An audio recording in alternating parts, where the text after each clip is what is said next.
doing potting. No, you can't. No, I started doing ceramics maybe about 3 years ago. Okay, great. And what got you into it? It was actually anxiety that got me into it. A therapist told me to try wheel thrown ceramics, which actually helped quite a lot. And then I just got into ceramics and I started doing other stuff for myself at home on the kitchen table. Is this your first wood firing? Yes, first time I've seen a wood fire kiln. So a complete novice to this side. It seems a new territory to learn in terms of the skills. How do you find the ceramics community in terms of events? I just don't go to. I think ceramic people are quite private people in terms of character types, the highly sensitive character types and so forth. So they're quite loners. So I think there has to be an effort by the community to have these kind of events.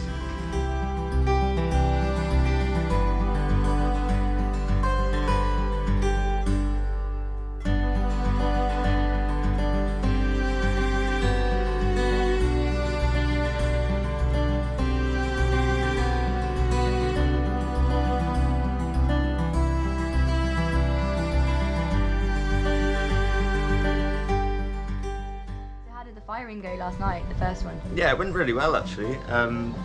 It was quite a long process to get it up to the right temperature and quite a lot of constant looking after, because the temperature would drop.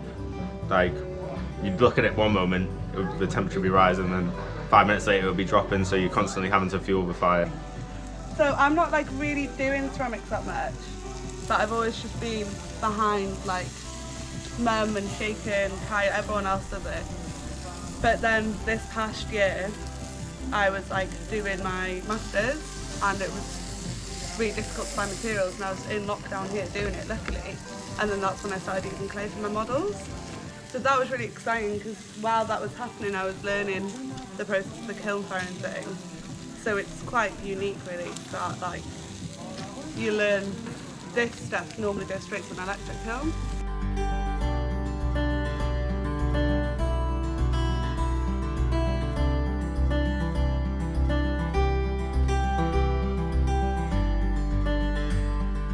About this through Jane, who comes to do a little bit of throwing on my potter's wheel, and she told me that Gwen was having a wood firing, and then Gwen invited me along, so I've come to see what's happening. And I'm very impressed. Brilliant. Is it your first wood firing or? No, I've witnessed wood firings before, but I've never actually fired a wood kiln personally. But I have watched it happen, and I know people who've done it over the years. So I've been to a lot of potters festivals and events where kilns have been built and firing's gone on. Wood gives you qualities that the gas doesn't give it. You know, you get these lovely colours, hopefully. Yeah. Flashing. So how long have you been doing ceramics for? Probably 30 years altogether. Initially I was self-taught, and I used to help at a centre that looked after people with learning disabilities, and I used to volunteer and help in arts and crafts. And clay was popular, so we used to help people make pots. So for 10 years I did that. I was self-taught, but I helped people with learning disabilities to make pottery. And then after 10 years I thought maybe I should get a qualification. So I went to uni in Preston and did ceramics. Did my degree there in 2005. Eventually, when we moved to Anglesey, I actually started making pots myself. So I didn't actually sell any pots of my own till about 2010. Gwenan, can I show them? Would you mind popping up there? This is mine. The penguin. Yeah, and the box. Two box. This mine and also this clay. Nice. What glaze we put on it? Is this one going to be? Just target they were doing it. It's going to be black. Is it black? Yeah, that's white? that's black. That's white and it yellow. It's your first time potting, Yvonne? Yes. Yeah. Will you pot again, do you think? Probably. Yeah. Become an artist. Yeah. Famous in different Conway.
how has the process of building the kiln been?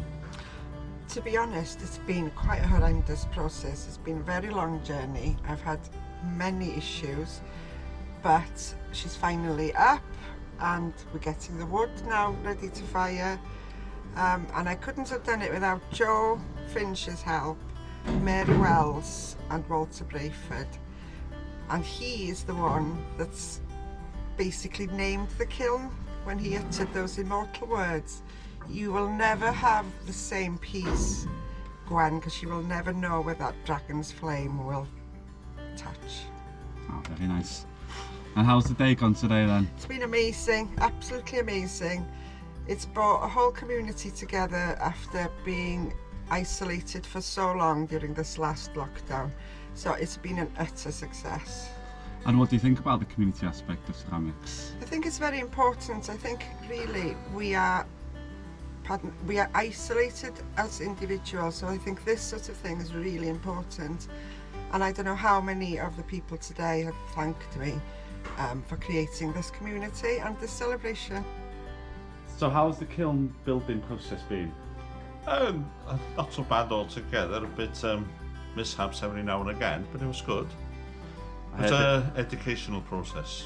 There was a bit of a disaster halfway through. Yeah, somebody suggested I open this bolt for us to help us to put the ceramic wall on the back. But of course, once I opened that bolt, the roof collapsed because that was holding it all together, because it's, what do you call it? I don't remember what they call it, but it's once you got those arch. Yeah, the arch, thank you, and it collapsed then. So there was 3 days before we were supposed to fill it up with pots and pans. So then, 3 days, emergency work, and we got it right in the end. And I think it looks all right at the end. So don't touch that bolt again then? No, I wouldn't listen to the person who gave me that order again. Yeah, not the best advice. So how was it on the actual day? How did it go today then? I'm feeling yes, it's a quick learning curve. I think, helps the next time. But I'm only a gopher anyway, so I'm only a gopher help. Yeah, helping hand. Yeah. And what do you think of the community aspect of ceramics? Good. Got to know a few local potters, and I think it was good. It was a good introduction to get us to help to fill the kiln altogether, or the otten, as we call it in Welsh.